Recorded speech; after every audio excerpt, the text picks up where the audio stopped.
नमस्कार साथियों, स्वागत है आपका आपके अपने संपूर्ण भक्ति सागर चैनल परिवार में। साथियों, आज के हमारे इस वीडियो में हम आपके लिए पुत्रता एकादशी की व्रत कथा लेकर आए हैं। द्वापर युग में एक बार महाराज युधिष्ठिर ने श्री कृष्ण से पूछा, केशव, कृपा करके यह बताइए कि श्रावण एकादशी का क्या नाम है, उसकी क्या विधि है और उस दिन किस देवता की पूजा होती है।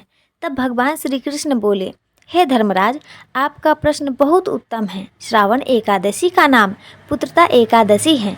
यह सभी पापों को हरने वाली है। इसमें समस्त मनोकामनाएं तथा सिद्धियों के दाता नारायण भगवान की पूजा होती है। इस समस्त संसार में पुत्रता एकादशी के समान दूसरा कोई व्रत नहीं है।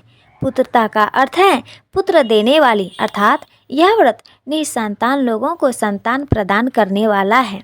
हे राजन, अब मैं आपको पुत्रता एकादशी के महत्व से जुड़ी एक कथा सुनाता हूँ। ध्यानपूर्वक सुने। एक समय भद्रावती नामक नगरी में सुकेतुमान नामक राजा राज्य करता था। उसकी पत्नी का नाम शव्या था। राजा के पास धन, वैभव, राज्य आदि किसी प्रकार की कोई कमी नहीं थी, परंतु उसके कोई संतान नहीं थी। इस कारण राजा और उसकी पत्नी दोनों चिंतित रहते थे। राजा यह सोचकर चिंतित रहते थे कि हमारे लिए पिंडदान कौन करेगा। बिना पुत्र के पितरों और देवताओं का ऋण मैं कैसे चुकाऊंगा। अवश्य ही मैंने पिछले जन्म में कोई बुरे कर्म किए होंगे, इसलिए मेरे पुत्र नहीं हैं।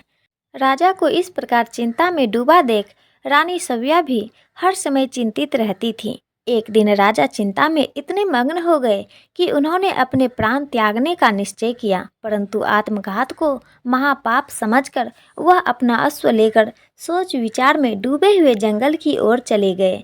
वहां अनेकों प्रकार के पक्षियों और पेड़ पौधों को देखते हुए राजा आगे चलते जा रहे थे। वन में राजा ने हाथी को अपनी मादा और बच्चों के साथ घूमते हुए देखा।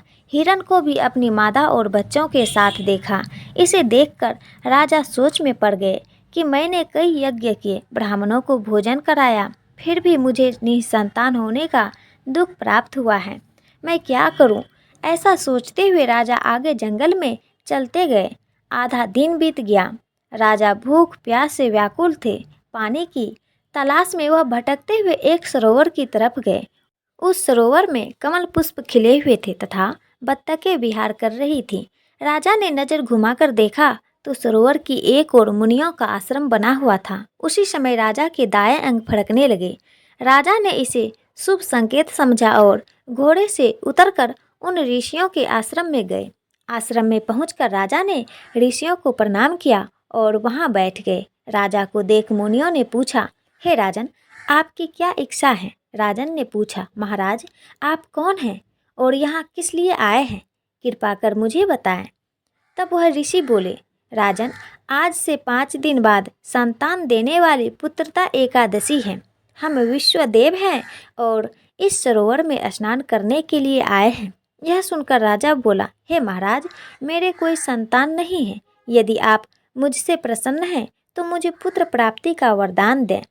यह सुन मुनि बोले, हे राजन, श्रावण मास की एकादशी का नाम पुत्रता एकादशी है। यह निसंतान को संतान प्रदान करती है।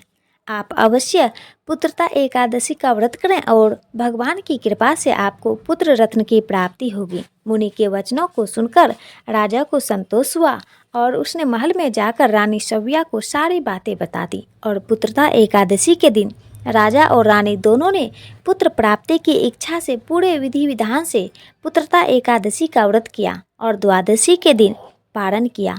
कुछ दिनों बाद रानी शव्या ने गर्भ धारण किया। 9 महीने पश्चात उनके यहाँ एक अति तेजस्वी पुत्र हुआ।